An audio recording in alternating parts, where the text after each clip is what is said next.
اور اب دوسری نماز کی ادائیگی کا آپ کو انتظار ہے کہ کب دوسری نماز کا وقت ہو تو میں دوسری نماز کی ادائیگی کروں۔ اب جب آپ کو اس بات کا انتظار ہے کہ آپ نے فجر کی نماز ادا کی اور ظہر کی نماز کا انتظار ہے کہ کب ظہر کی نماز کا وقت ہو، اب میں ظہر کی نماز ادا کروں، اور پھر کب عصر کی نماز کا وقت ہو تب میں عصر کی نماز ادا کروں، تو یہ بھی قبولیت کی ایک نشانی ہے۔ اور پھر یہ بھی قبولیت کی ایک نشانی ہوگی کہ نماز پڑھتے پڑھتے انسان اپنی زندگی کو دیکھے گا کہ کیا اس کی زندگی میں تبدیلی رونما ہو رہی ہے، تبدیلی واقع ہو رہی ہے، جو بری خصلتیں تھیں وہ ختم ہو کر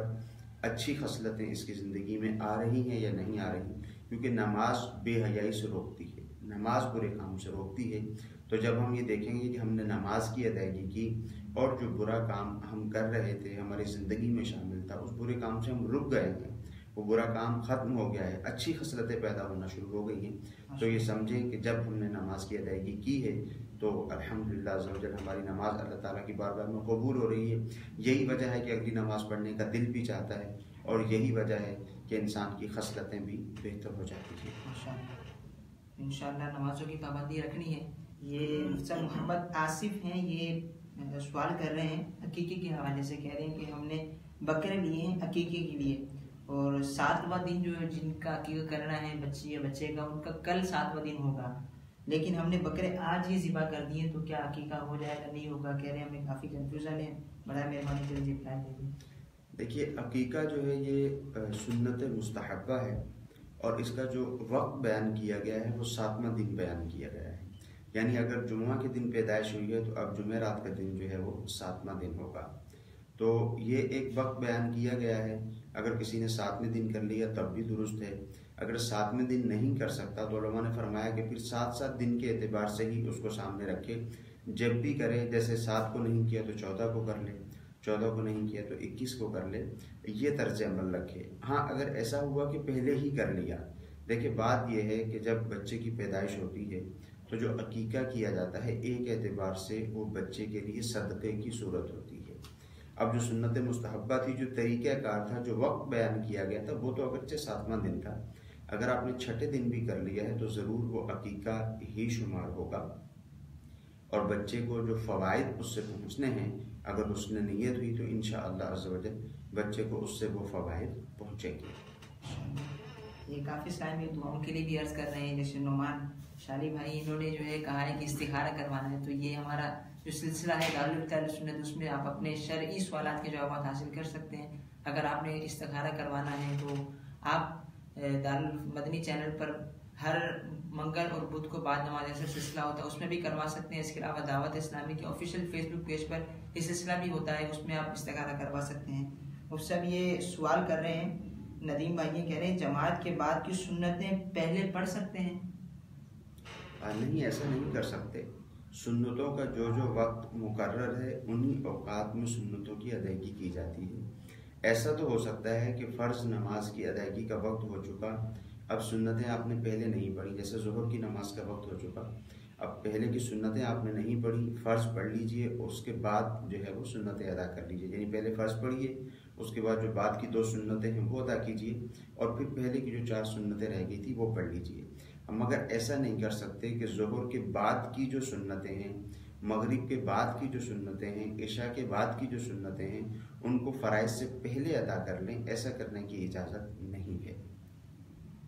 ماشاءاللہ، یہ محمد اسلم بھائی کہہ رہے ہیں کہ میری والدہ بیمار ہیں، ان کے لیے آپ سے تھراپی کی دعا فرما دیں، دیگر اسلامی دعاؤں کے لیے عرض کر رہے ہیں۔ اللہ تعالیٰ کی بارگاہ میں دعا ہے کہ اللہ تعالیٰ تمام مسلمانوں کے تمام ہی مسائل کو حل فرمائے، اسلم بھائی کی والدہ کو شفاء کاملہ عاجلہ عطا فرمائے، جن کے والدین بھی بیمار ہیں اللہ تعالیٰ سب کو شفاء کاملہ عاجلہ عطا فرمائے۔ یہ مفتی یہ اسلام بھائی ہیں، یہ پوچھ رہے ہیں 1-2 قرآن پاک پڑھ کر کیا اپنے رشتہ داروں کو اصالہ ثواب کر سکتے ہیں؟ بعض لوگوں کا ذہن ہوتا ہے پوری محفل ہوگی، کافی لوگ آئیں گے، قرآن پاک پڑھیں گے، وہی اصالہ ثواب ہوگا، اس حوالے سے کچھ؟ جی، یہ بعض لوگوں کو دیکھا گیا ہے بیچارے پھر وہ اصالہ ثواب کرنے سے بعض اوقات رہ بھی جاتے ہیں، اور بعض اوقات لوگ بھی اس طرح کی گفتگو کرتے ہیں، جیسے مثال کے طور پر والد کی برسی آئی یا والدہ کی برسی آئی یا بہن بھائی کا انتقال ہو گیا تھا، ان کا چیلم تھا یا برسی تھی، تو اب یہ لوگ سوچتے ہیں کہ جب تک ہم بہت سارے لوگوں کو جمع نہیں کریں گے بہت سارے لوگ جمع ہو کے قرآن پاک نہیں پڑھیں گے، ان کو کھانا نہیں کھلایا جائے گا تو اس وقت تک ایصال ثواب نہیں ہوگا۔ اور بعض اوقات ان معاملات کے لیے قرض تک کی نوبت آتی ہے، لوگ قرض بھی اٹھاتے ہیں۔ قرض اٹھانے کی وجہ یہی ہوتی ہے کہ اگر نہیں کریں گے تو لوگ کہیں گے دیکھیں اس نے کہ بھائی کا انتقال ہو گیا تھا، اس نے تو 40واں نہیں کیا، اس نے تو اس کی جو ہے وہ برسی نہیں کی۔ تو دیکھیے جو ایصال ثواب ہے وہ اس چیز کا نام ہے کہ آپ نے کلمات طیبات پڑھے،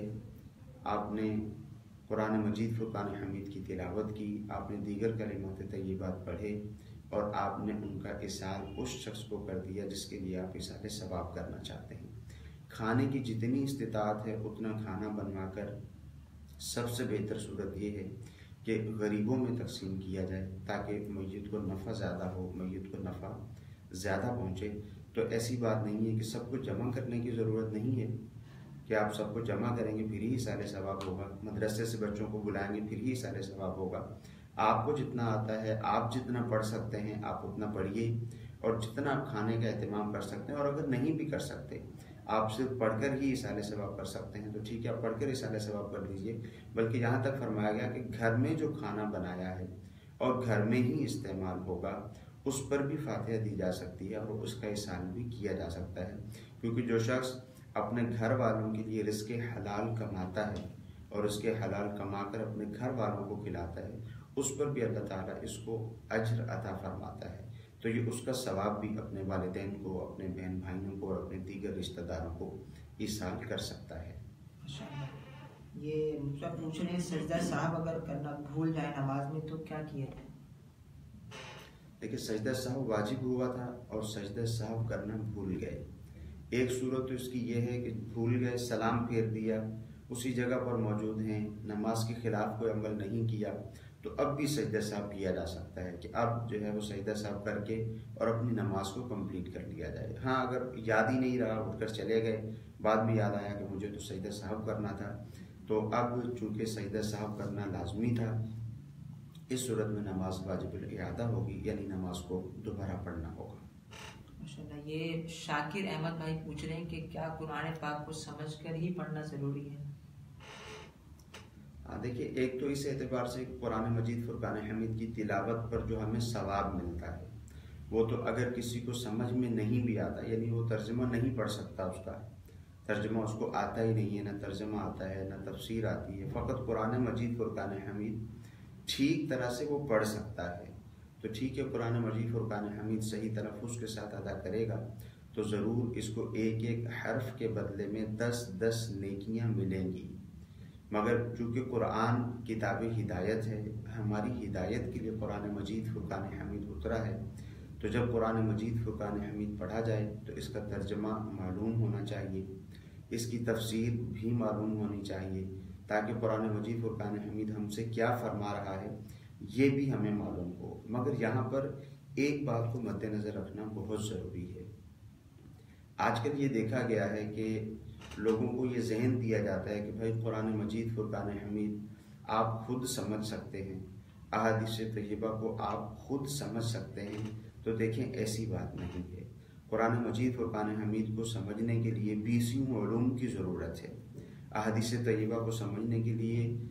جو ہے وہ 20 علوم کی ضرورت ہے، اس کے بغیر ان کو سمجھا نہیں جا سکتا۔ ہمارے لیے حکم شرعی یہ ہے کہ ہم ان علماء کا لکھا ہوا ترجمہ اور ان علماء کی لکھی ہوئی تفاسیر کو پڑھیں جنہوں نے حضور نبی کریم صلی اللہ تعالی علیہ وآلہ وسلم نے جو صحابہ کرام علیہ رضوان کو تعلیم دی، انہوں نے آگے بزرگان دین کو تعلیم دی، انہوں نے آگے بزرگان دین کو تعلیم دی، جنہوں نے اللہ عز و جل اور حضور نبی کریم صلی اللہ تعالی علیہ وآلہ وسلم کے مقامات کو مد نظر رکھتے ہوئے قرآن کا ترجمہ کیا، اس کی تفسیر کو بیان کیا، صحابہ کرام علیہ رضوان کے جو عقائد و نظریات تھے اس کے مطابق ترجمہ و تفسیر کیا۔ ہمیں پڑھنا وہی ہے، ذاتی طور پر کوئی بھی شخص ایسا نہیں ہے کہ وہ خود سے سمجھ سکتا ہو۔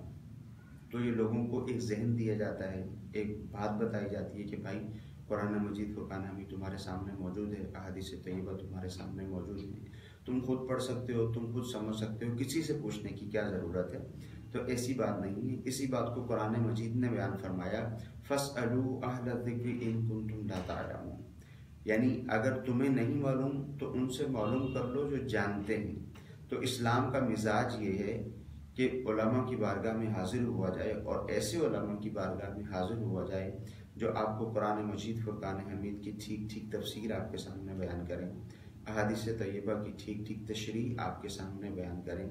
اور اللہ عز و جل کے بارے میں، رسول کریم صلی اللہ تعالیٰ علیہ وآلہ وسلم کے بارے میں، صحابہ کرام علیہم رضوان کے بارے میں، بزرگان دین کے بارے میں جو صحیح ٹھیک عقائد و نظریات قرآن و حدیث میں بیان ہوئے وہ ہمارے سامنے جو بیان کرتے ہیں، ہمیں چاہیے کہ ہم قرآن بھی پڑھیں اور ان کا لکھا ہوا ترجمہ اور تفسیر بھی پڑھیں۔ بہت ہی بہترین، بہت ہی اچھی تفسیر عام فہم انداز میں لکھی گئی صراط الجنان تفسیر ہے، ترجمہ بھی موجود ہے، تفسیر بھی موجود ہے، بہت زیادہ گہرائی میں بھی نہیں جایا گیا، اور جو قرآن مجید فرقان حمید ہم سے فرمانا چاہتا ہے ہماری ہدایت کے لیے اس کو بیان بھی کیا گیا ہے۔ عام شخص بھی اس کو بہت حد تک سمجھ سکتا ہے، تو کوشش کریں جس کو یہ تفسیر پڑھنی ہے تو تفسیر صراط الجنان پڑھیے۔ ماشاء اللہ، کافی اسلام بھائی جو ہیں وہ اپنے حوصلہ افزائی کمنٹ بھی کر رہے ہیں، جیسے کہ ہمارے محمد عدنان بھائی ہیں، افضل بھائی ہیں، آصف بھائی، ساگر بھائی، یاسین بھائی، عاطف بھائی، اس کے علاوہ کافی اور بھی اسلام بھائی ہیں جو حوصلہ افزائی کمنٹ کر رہے ہیں، ماشاء اللہ لکھ رہے ہیں کہ کافی اچھا سلسلہ ہے، ہوتا بھی رہنا چاہیے۔ آپ لوگوں کا بہت بہت شکریہ۔ تو سب یہ اسلم بھائی یہ پوچھ رہے ہیں کہ قضا نمازیں کیسے ادا کریں اگر قضا نمازیں ہو جائیں؟ دیکھیے، نماز قضا ہو جاتی ہے تو سب سے پہلے تو ایک تو بعضوں کا تو ایسا ہوتا ہے کہ کبھی کوئی نماز قضا ہو گئی، تو جب نماز قضا ہو گئی تو اس کے فرائض کو ہی ادا کیا جاتا ہے۔ ہاں، عشاء کی نماز ہے تو عشاء کی نماز میں فرض اور وتر دونوں کو ادا کیا جاتا ہے۔ ہاں، اگر ایسا ہے کہ کسی کی بہت زیادہ نمازیں قضا ہو گئی ہیں تو اب سب سے پہلے تو اس کو یہ کرنا ہے کہ وہ دیکھے کہ اس کی کتنی نمازیں قضا ہوئی ہیں۔ اب وہ اس کا حساب لگا لے، کتنے سالوں سے نمازوں کی ادائیگی نہیں ہو رہی، کون سی نماز کی ادائیگی کچھ ہو رہی تھی، کون سی نماز کی ادائیگی نہیں ہو رہی تھی، اس کو اپنے پاس تحریر کر لیں، لکھ لیں اپنے پاس، کسی کو نہ دکھائیں، اپنے پاس محفوظ کر لیں، اور پھر ایک ایک کر کے نمازوں کی ادائیگی کرتے رہیں۔ اور جب نماز کی ادائیگی کرنی ہے تو فقط فرائض ادا کرنے ہیں۔ عشاء کی نماز ہوگی تو اس میں فرائض کے ساتھ وتر بھی ادا کرنے ہیں۔ علماء نے فرمایا کہ جب یوں نمازوں کی ادائیگی کرے، نمازیں زیادہ ہو جائیں، تو اب اس کو یہ سہولت بھی دی گئی کہ جب یہ رکوع اور سجدے کی تسبیحات پڑھے تو 3 تسبیحات کی جگہ ایک تسبیح پڑھ لے، مگر اس میں اس بات کا دھیان رکھے کہ جب رکوع سجدے میں چلے جائے تو تسبیح کی ابتدا کرے، اور جب تسبیح ختم ہو جائے تو پھر اٹھے۔ اسی طرح فرض کی تیسری اور چوتھی رکعت میں 3 مرتبہ سبحان اللہ کی مقدار ٹھہر کر رکوع کر لے، اور یوں ہی جب سلام پھیرنے کے لیے بیٹھے، یعنی قعدہ اخیرہ ہو، تو التحیات کے بعد درود پاک اللہم صلی علی محمد و آلہ پڑھ کر سلام پھیر لے تاکہ اس کی نمازیں جلد سے جلد ادا ہو سکیں۔ ماشاءاللہ، یہ سب یہ اسلام میں پوچھ دیں کہ کیا زکوٰۃ رمضان المبارک سے پہلے ہم ادا کر سکتے ہیں؟ دیکھیے، زکوٰۃ کا ایک اصول شریعت مطہرہ نے بیان فرمایا ہے۔ وہ اصول یہ ہے کہ جب کوئی شخص صاحب نصاب ہو جائے گا، جب وہ صاحب نصاب ہوا، اب ایک پورا سال گزرنا ضروری ہے۔ جب سال گزرے گا تو اب اس پر زکوٰۃ کی ادائیگی لازم ہوگی۔ تو ہر شخص پر یہ لازم ہے جو بھی صاحب نصاب ہے، اس کو چاہیے کہ وہ یہ دیکھ لے کہ وہ کب صاحب نصاب ہوا تھا۔ ہمارے یہاں عمومی طور پر دیکھا یہ گیا ہے کہ رمضان المبارک میں زکوٰۃ کی ادائیگی کی جاتی ہے۔ اگر کوئی شخص رجب المرجب میں صاحب نصاب ہوا تھا اور پھر دوبارہ رجب المرجب میں ظاہر ہے اس کو زکوٰۃ کی ادائیگی کرنی ہے، مگر لوگ سمجھتے نہیں ہیں تو وہ رمضان میں جا کر ہی زکوٰۃ کی ادائیگی کرتے ہیں، تو ایسا کرنے سے تاخیر ہوگی اور گناہ ہوگا۔ ہاں، جس کی ادائیگی ہی رمضان المبارک میں بنتی ہے، یعنی رمضان میں ہی اس کا سال کمپلیٹ ہوتا ہے، تو وہ رمضان سے پہلے بھی زکوٰۃ کی ادائیگی کر سکتا ہے۔ اس میں شرعی طور پر کوئی قباحت نہیں ہے۔ یعنی جیسے مثال کے طور پر رمضان المبارک میں زکوٰۃ کی ادائیگی ان پہ لازم ہوگی، مگر یہ چاہتے ہیں کہ پورا سال ہی تھوڑی تھوڑی کر کے زکوٰۃ دیتے رہیں، تو اس بات کی شرعی طور پہ اجازت ہوتی ہے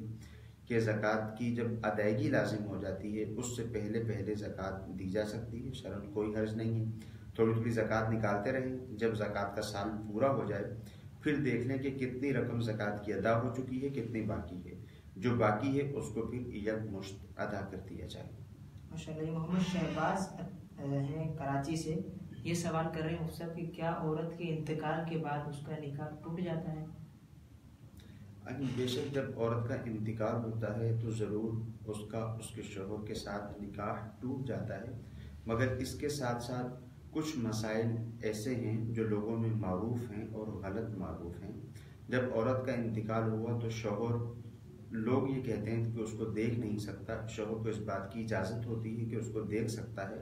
ہاں بلا حائل اس کو چھو نہیں سکتا۔ شوہر اس کے جنازے کو کندھا بھی دے سکتا ہے اور شوہر اس کو قبر میں اتار بھی سکتا ہے۔ ماشاءاللہ، یہ طارق خان ہے، انہوں نے سوال کیا ہے، آج کل لوگ کرتے بھی ہیں یہ، کہ حرام کی کمائی سے نیک کام کرنا، صدقہ و خیرات کرنا اور دیگر مسجد بنا دینا، ایسے کرنا کیسا؟ دیکھیے، اولا تو یہ دیکھنا ہوگا کہ وہ جو حرام کی کمائی ہے وہ کون سی حرام کی کمائی ہے، وہ سود ہے، وہ رشوت ہے، وہ جوا ہے، کون سی کمائی ہے۔ چاہے کسی بھی طرح کی کمائی ہو، جیسے مثال کے طور پر رشوت اگر لی ہے کسی سے، تو رشوت کا شرعی حکم تو یہ ہے کہ جس سے لی ہے اس کو واپس کرنا ضروری ہے، اس کو تلاش کیا جائے، وہ نہ رہا ہو اس کے ورثاء کو تلاش کیا جائے، کسی بھی طرح جو حقدار ہے، جو جس کی یہ رقم تھی اس تک پہنچانا ضروری ہے۔ اگر نہیں پہنچا سکے، وہ خود بھی موجود نہیں ہے، اس کا کوئی وارث بھی موجود نہیں ہے، تو اب حکم یہ ہوتا ہے کہ صدقہ کر دیا جائے، بغیر ثواب کی نیت کے صدقہ کر دیا جائے۔ اور اگر سود وغیرہ کی رقم ہے، خود فاسدہ کی رقم ہے، تو اس میں اس بات کی اجازت ہوتی ہے، چاہے تو جس کی ہے اس کو دے دے یا اس کے ورثاء تک پہنچا دے، چاہے تو صدقہ کر دے۔ اور ظاہر ہے اللہ تعالیٰ پاک ہے، طیب ہے، اور پاک اور طیب مال ہی قبول فرماتا ہے۔ تو جو شخص اس طرح کی رقم سے یہ ادائیگی کرے گا، یعنی صدقہ و خیرات کرے گا، لوگوں کی مدد کرے گا، تو یقیناً وہ قبول نہیں ہوگا۔ ماشاءاللہ، کافی اچھی رہنمائی فرمائی مفتی صاحب۔ مفتی صاحب، یہ ایک لیاقت محمود بھائی سوال کر رہے ہیں، آج کل یہ کافی ہوتا بھی ہے کہ اگر شرط پر تصاویر وغیرہ بنی ہو کسی جاندار کی، تو ایسی صورت میں نماز پڑھنا کیسا؟ دیکھیے، شرٹ پر، قمیض وغیرہ پر اگر تصویر بنی ہوئی ہے تو تصویر اگر تو ایسی ہے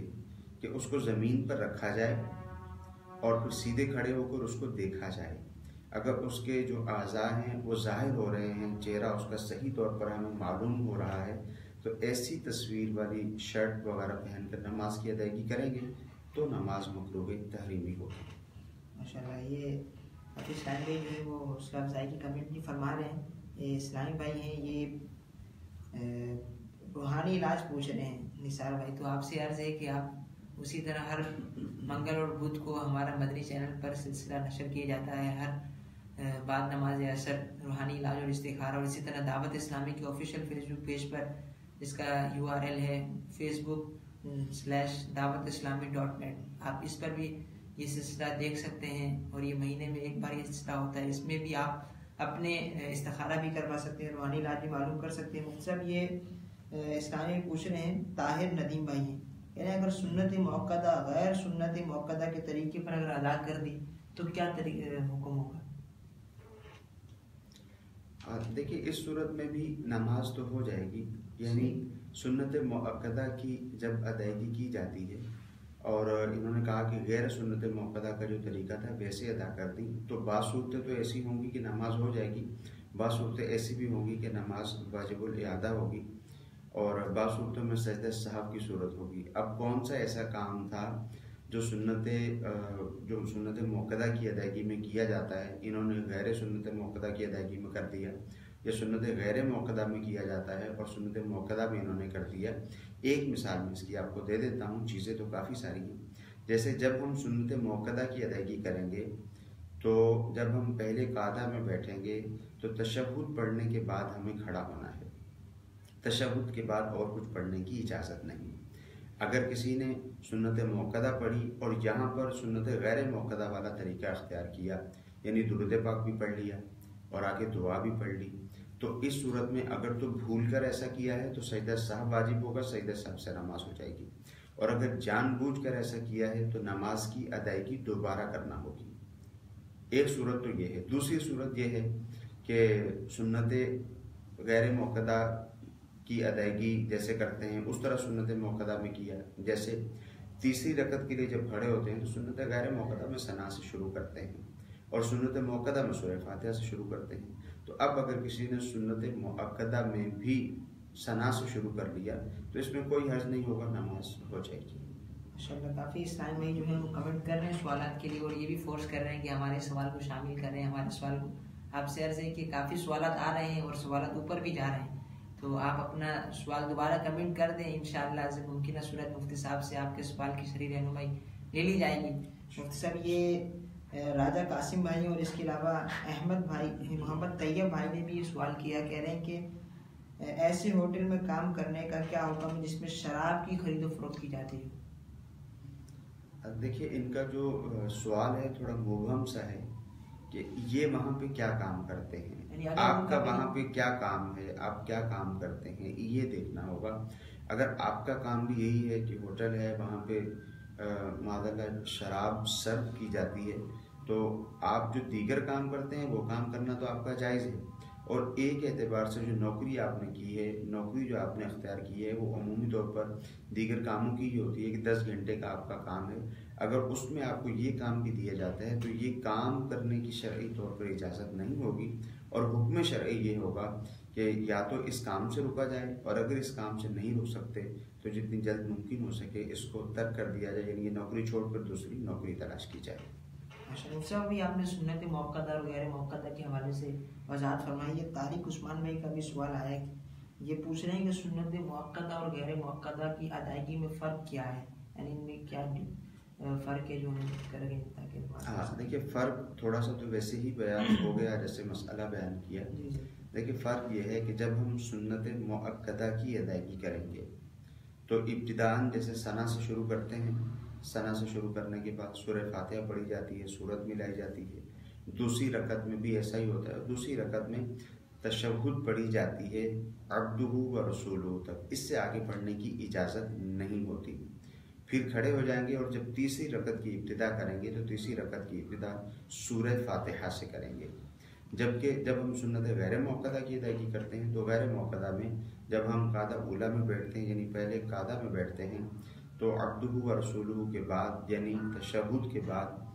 بہتر یہ ہوتا ہے کہ درود پاک بھی پڑھ لیا جائے، اور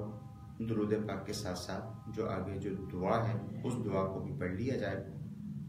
اور پھر جب تیسری رکعت کے لیے کھڑے ہوں گے تو تیسری رکعت کو ثنا سے شروع کیا جائے۔ باقی تمام ہی رکعتوں میں چاہے سنت موقعہ ہو چاہے سنت غیر موقعہ ہو، تمام ہی رکعتوں میں سورہ فاتحہ بھی پڑھنی ہے اور اس کے ساتھ سورت بھی ملانی ہے۔ یہ مسلم یہ نذیر احمد ہیں، یہ سوال کر رہے ہیں کہ ہم توبہ تو کر لیتے ہیں مگر پھر گناہ میں مبتلا ہو جاتے ہیں، ہم کبھی وعدہ بھی کرتے ہیں اللہ تبارک و تعالیٰ سے کہ آئندہ گناہ نہیں کریں گے، پھر وہ گناہ میں مبتلا ہو جاتے ہیں، تو کیا یہ وعدہ خلافی اور کیا یہ توبہ کیا حکم ہوگا اس طرح سے؟ دیکھیے وعدہ خلافی کی صورت عمومی طور پر نہیں ہوتی۔ مسلمان جب اللہ تعالیٰ کی بارگاہ میں رجوع کرتا ہے تو اس کا رجوع حقیقت میں رجوع ہی ہوتا ہے۔ رجوع ہے کیا؟ وہ یہ ہے کہ جب اللہ تعالیٰ کی بارگاہ میں رجوع کرتا ہے کوئی شخص، توبہ کرتا ہے، تو اس میں سب سے پہلی بات جو ہونی چاہیے وہ یہ ہے کہ جو غلطی ہوئی تھی، یعنی نماز ادا نہیں کی تھی یا اس کے علاوہ کوئی اور غلطی ہوئی تھی،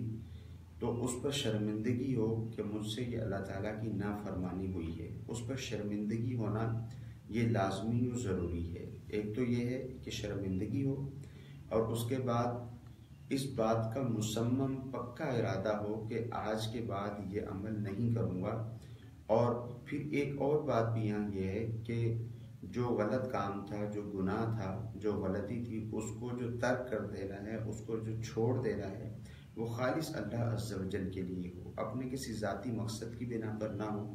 یا اب ایسا ہے کہ اب شاید ممکن ہے کہ گناہ ہو ہی نہ سکے تو اب اس وجہ سے توبہ کر لی، تو یہ نہیں ہونا چاہیے۔ شرمندگی بھی ہو،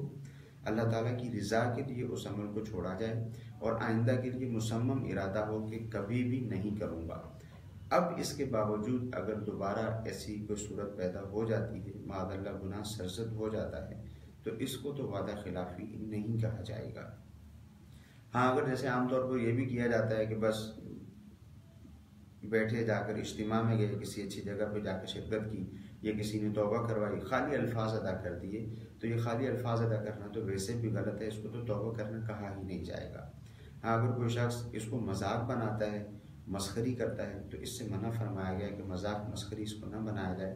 اگر واقعتاً توبہ کرے گا، سچے دل سے رجوع کرے گا، پھر اگر گناہ ہو جاتا ہے تو اللہ تعالیٰ پھر اگر یہ دوبارہ اس سے گناہ ہو جاتا ہے پھر توبہ کرے گا تو اللہ تعالیٰ دوبارہ اس کی توبہ قبول فرمانے والا ہے۔ ماشاءاللہ کافی اچھی رہنمائی فرمائی مفتی صاحب نے۔ اللہ تعالیٰ ہمیں سچی توبہ کرنے کی توفیق نصیب فرمائے۔ مفتی صاحب کافی اسلام میں جو ہیں حوصلہ افزائی کے کمنٹ بھی فرما رہے ہیں، دعاؤں کے لیے بھی عرض کر رہے ہیں۔ یہ مفتی صاحب محمد بلال ہیں، انہوں نے سوال کیا ہے کہ اللہ تبارک و تعالیٰ کو اللہ میاں کہنا کیسا؟ یہ آج کل ہم کی گفتگو میں کہا جاتا ہے۔ جی، جن اسلامی بھائیوں نے کمنٹس کیے، حوصلہ افزائی کی ہے، اللہ تعالیٰ ان کو جزائے خیر عطا فرمائے۔ باقی دیکھیں یہ بات ذہن میں رہے کہ اللہ تعالیٰ کے لیے، اسی طرح حضور نبی کریم صلی اللہ تعالیٰ علیہ وآلہ وسلم کے لیے، اور یوں ہی صحابہ کرام علیہم رضوان کے لیے، بزرگان دین کے لیے جو ہے وہ الفاظ کا چناؤ ہمیں کرنا ہوگا۔ ہم دیکھتے ہیں کہ ہم آپس میں جب گفتگو کرتے ہیں تو آپس میں جب ہم اپنے دوست کے ساتھ گفتگو کرتے ہیں تو ہمارے الفاظ کا چناؤ کچھ اور ہوتا ہے، اس کو کیسے ہم خطاب کرتے ہیں الفاظ کا چناؤ کچھ اور ہوتا ہے۔ ہم اپنے والدین کے ساتھ گفتگو کرتے ہیں تو الفاظ کا چناؤ کچھ اور ہوتا ہے، اساتذہ سے گفتگو کرتے ہیں تو الفاظ کسی اور طرح کے استعمال کیے جاتے ہیں۔ تو یہ اسلام ہمیں اس بات کی تعلیم ارشاد فرماتا ہے کہ ہر شخص کو اس کے مقام اور مرتبے پر رکھ کر گفتگو کی جائے۔ تو اللہ عز و جل کی شان کی یہ لائق نہیں ہے کہ اللہ تعالیٰ کے لیے ایسے الفاظ استعمال کیے جائیں جس کا ایک معنی تو ٹھیک ہو جبکہ دوسرا معنی اس کا درست نہ ہو۔ تو یہ جو میاں کا لفظ ہے اس کے بھی 2-3 معنی ہیں، جن میں سے کچھ معنی ایسے بھی ہیں جو اللہ تعالیٰ کی شان کے لائق نہیں ہیں، لہٰذا یہ لفظ اللہ تعالیٰ کے لیے استعمال نہ کیا جائے۔ ماشاءاللہ کافی اچھی رہنمائی فرمائی مفتی صاحب نے۔ یہ سلسلہ آپ دیکھ رہے ہیں، آپ تو اس سلسلے سے علم دین حاصل کر رہے ہیں، لیکن میں عرض کروں گا کہ آپ اس سلسلے کو شیئر کر کے اپنے دوستوں تک بھی پہنچائیے اور اس کو شیئر کیجیے تاکہ دوسرے آپ کے فرینڈز جو ہیں، آپ کے دوست احباب، وہ بھی اس سلسلے سے استفادہ حاصل کر سکیں۔ یہ مفتی صاحب یہ اسلامی بہنیں یہ سوال کر رہی ہیں کافی دیر سے، یہ کہہ رہی ہیں یہ میرے لیے اللہ اور اس کا رسول کافی ہے، اس جملے کا درست اور شرعی مفہوم کیا ہے؟ دیکھیں کسی شخص کا یہ کہنا کہ میرے لیے اللہ اور اس کا رسول کافی ہے، تو اس کا مزید مفہوم بیان کر، اس کا جو مزید مفہوم ہے اس کو بیان کرنے کی حاجت نہیں ہے۔ کہ ظاہر ہے ایک شخص مسلمان ہے، وہ مسلمان ہوتا ہی جب وہ اللہ عز و جل کی وحدانیت پر ایمان لاتا ہے اور تمام انبیاء کرام علیہم السلام پر ایمان لانے کے ساتھ ساتھ حضور نبی کریم صلی اللہ تعالیٰ علیہ وآلہ وسلم جن پر نبوت آ کر ختم ہو گئی، ان پر ایمان لانا بھی ضروری ہے۔ تو ان معنوں کے اندر ہم یہ الفاظ کی ادائیگی اگر کرتے ہیں کہ میرے لیے اللہ عز و جل اور اس کا رسول ہی کافی ہے، تو اس میں شرعی طور پر کوئی قباحت نہیں ہے۔ ہاں ایک اور جملہ بھی استعمال کیا جاتا ہے، وہ جو یہ کہا جاتا ہے کہ میرے لیے اللہ ہی کافی ہے۔ ایک اعتبار سے تو وہ جملہ بالکل درست ہے، کوئی شک کی بات نہیں ہے کہ بے شک مسلمان ہے، اللہ تعالیٰ اس کو کفایت کرتا ہے، مگر یہ ہے کہ جب اس کو اس انداز سے لیا جاتا ہے کہ فقط اللہ عز و جل کے لیے یہ الفاظ استعمال کیے جائیں اور حضور نبی کریم صلی اللہ تعالیٰ علیہ وآلہ وسلم کو اس کے ساتھ شامل نہ کیا جائے، تو یہ طریقہ کار درست نہیں ہوتا ہے، کیونکہ مسلمان کا ایمان کمپلیٹ ہی اس وقت ہوگا جب وہ اللہ عز و جل کی وحدانیت پر ایمان لائے گا اور رسول کریم صلی اللہ تعالیٰ علیہ وآلہ وسلم کی رسالت اور نبوت کا اقرار کرے گا، جب ہی اس کا ایمان کمپلیٹ ہوگا۔ تو ان معنوں میں کہ میرے لیے، ہمارے لیے اللہ اور اس کا رسول ہی کافی ہے، بالکل درست ہے، اس میں شرعی طور پر کوئی قباحت نہیں ہے۔ اور جب حضور حضرت سیدنا صدیق اکبر رضی اللہ تعالیٰ عنہ ایک جنگ کے موقع پر جب اپنا گھر کا سارا سامان حضور علیہ الصلوۃ والسلام کی بارگاہ میں لے کر حاضر ہوئے، تو حضور نبی کریم صلی اللہ تعالیٰ علیہ وآلہ وسلم نے ابوبکر صدیق رضی اللہ تعالیٰ عنہ سے سوال کیا کہ اے ابوبکر، سارا ہی لے کر آ گئے ہو، اپنے گھر والوں کے لیے کیا چھوڑا ہے؟ ما ابقیت لأہلک، اپنے گھر والوں کے لیے کیا چھوڑا؟ تو ابوبکر صدیق رضی اللہ تعالیٰ عنہ نے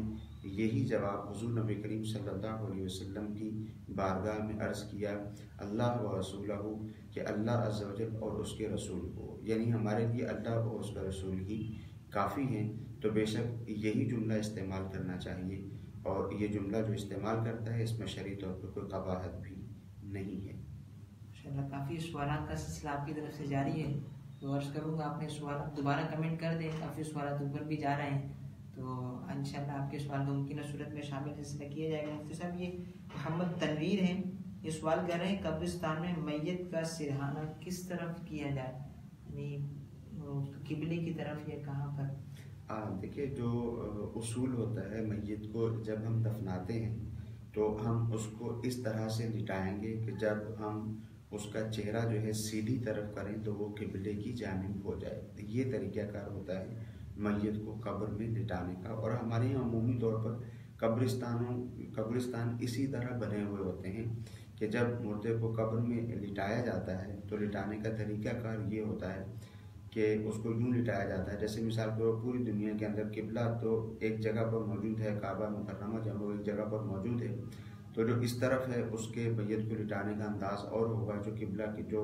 کعبہ شریف کی دوسری طرف ہے اس کا جو ہے وہ میت کو لٹانے کا انداز اور ہوگا۔ بس یہ انداز ہوگا کہ جب اس کو لٹایا جائے اس کا چہرہ جب تھوڑا سا سیدھی طرف موڑا جائے تو قبلہ کی طرف ہونا چاہیے۔ یہ وسیم انجم یہ سوال کر رہے ہیں مفتی صاحب کہ ہم جب بزنس کرتے ہیں، ہم کسٹمر کو اپنے آئٹم وغیرہ جو ہے وہ سیل کرتے ہیں، تو میکسیمم ہم کتنا پروفٹ رکھ سکتے ہیں؟ لیکن پروفٹ کی کوئی شرح جو ہے وہ بیان نہیں کی گئی کہ آپ کتنا پروفٹ رکھ سکتے ہیں، بس اس بات کا دھیان رکھنا چاہیے۔ آپ خود اس بات کو دیکھیں کہ جب آپ تو ایک چیز فروخت کر رہے ہیں، ایک آئٹم ایسا ہے جو آپ بیچتے ہیں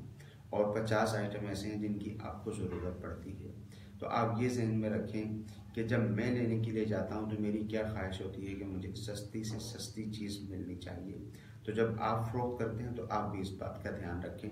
کہ مسلمان جب آپ کے پاس کوئی چیز لینے کے لیے آتا ہے تو آپ اس بات کا دھیان رکھیں کہ مسلمان کو سستی سے سستی چیز ملے۔ ظاہر ہے کاروبار ہے ہی اس صورت میں کہ جب آپ کوئی چیز خریدتے ہیں تو آپ ضرور اس میں سے کچھ نہ کچھ نفع رکھیں گے، نفع رکھ کر ہی آپ بیچیں گے۔ نفع رکھنے کی اجازت ہے مگر نارمل نفع رکھیں، اتنا ہی کہ جتنا آپ چاہتے ہیں کہ جب آپ کسی کے پاس چیز لینے کے لیے جائیں تو آپ سے نفع لیا جائے۔ پھر یہ بھی ہوتا ہے کہ جو شخص، جو دکاندار مہنگی اشیاء فروخت نہیں کرتا، نارمل نفع رکھتا ہے، اس کا مال زیادہ بکتا ہے، اس کو اتنا ہی فائدہ ہو جاتا ہے۔ ایک صحابی رسول رضی اللہ تعالیٰ عنہ سے سوال کیا گیا تو انہوں نے یہی جواب عطا فرمایا کہ میں کم نفع رکھ کے اشیاء کو فروخت کر دیتا ہوں، تو اشیاء زیادہ فروخت ہوتی ہیں۔ جب اشیاء زیادہ فروخت ہوتی ہیں تو نفع کی شرح اسی جگہ پر آ کر ٹھہرتی ہے اور لوگوں کو فائدہ بھی پہنچتا ہے۔ یہ سب یہ کافی دعاؤں کے لیے بھی آ رہے ہیں۔ یہ ہمارے فرحان بھائی ہیں، کہہ رہے ہیں میری والدہ کی طبیعت کافی ناساز ہے، ان کے لیے بھی دعا فرما دیں۔ اللہ تعالیٰ ہمارے فرحان بھائی کی والدہ کو شفائے کاملہ عاجلہ عطا فرمائے، تمام ہی والدین کے والدین حیات ہیں، اللہ تعالیٰ ان کو شفائے کاملہ عاجلہ عطا فرمائے، درازی عمر بالخیر عطا فرمائے، اور جن کے والدین دنیا سے رخصت ہو چکے اللہ تعالیٰ ان کی بخشش و مغفرت فرمائے۔ یہ علی مصطفی بھائی ہیں، اگر نظر مانی ہو کہ مسجد میں پیسے وغیرہ دوں گا لیکن دینے سے پہلے خیال آیا کہ میرے رشتہ داروں میں سے بھی کوئی ضرورت مند ہے تو کس کو دینا چاہیے؟ دیکھیں بعض صورتوں میں جب شرعی منت کی صورت ہوگی تو یہ کہا جائے گا کہ ٹھیک ہے اسی جگہ پر استعمال کیے جائیں، مگر یہ ہے کہ جب مسجد میں رقم کی ادائیگی کرنی ہے تو مسجد میں رقم کی ادائیگی کرنا یہ اس اعتبار سے شرعی منت نہیں ہے۔ اب اگر آپ یہ سمجھتے ہیں کہ مسجد میں حاجت بھی نہیں ہے، ضرورت بھی نہیں ہے، اور آپ یہ سمجھتے ہیں کہ آپ کے قریبی رشتہ دار کو زیادہ ضرورت ہے تو بے شک آپ ان کو دے سکتے ہیں، کوئی حرج نہیں ہے۔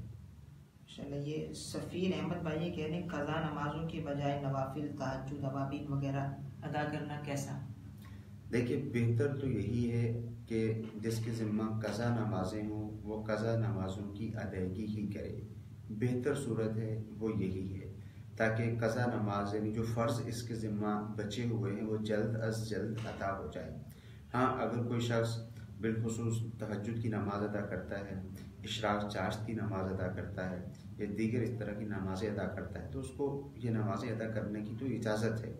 وہ یہ نمازیں ادا کرے گا تو اس کو ان نمازوں کا ثواب بھی ملے گا، مگر بہتر یہ ہے کہ اپنی جو نمازیں رہ گئی ہیں ان کو ادا کر لیا جائے۔ علماء نے لکھا کہ سنتیں غیر موقتہ کی جگہ اور یوں ہی نوافل کی جگہ پر جو اپنی قضا نمازیں ہیں وہ جلد از جلد ان کو ادا کر لیا جائے۔ ماشاءاللہ یہ مختصر سائمے پوچھ رہے ہیں کہ نائی